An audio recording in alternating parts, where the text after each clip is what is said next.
Kapatid, kamusta na ang pakiramdam mo ngayon? It's time for us to think, reflect, and apply. Ito po isang quote galing kay Jim Rohn na sinabi niya, take care of your body. It's the only place you have to live. Ano ibig sabihin nito? Imagine mo, kung ikaw ay nakabili ng isang bahay na worth 100 million pesos. Ang unang tanong ko sa iyo, aalagaan mo ba? Kaya nga, sinasabi, ay naku, aalagaan ko talaga. Ang laking pera niyo, 100 million.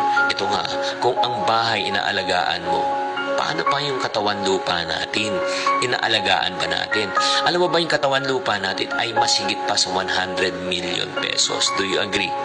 So, ito po ang ibig sabihin po niya na talagang kailangan, hindi lang pera ang dapat inaasam po natin sa buhay. Hindi lang po magandang buhay, pero kailangan maganda rin dapat ang ating health. Because I do believe health is wealth. Aanhin mo ang iyong mga milyon kung hindi ka naman malusog. Diba? Sa katotohanan nga I don't know if you agree with this statement. We use all our health, we use all our time and our health to gain all the wealth in our lives. But at the end of our lives, we use all our wealth to gain back our health. Kaya kailangan pangalagaan po natin ang ating katawan. Kaya tatanungin kita, sa asam mo na maging matagumpay sa buhay, kamusta naman ang iyong kalusugan? Inaalagaan mo ba ang iyong sarili? Kumakain ka ba ng tama? Natutulog ka ba ng tama?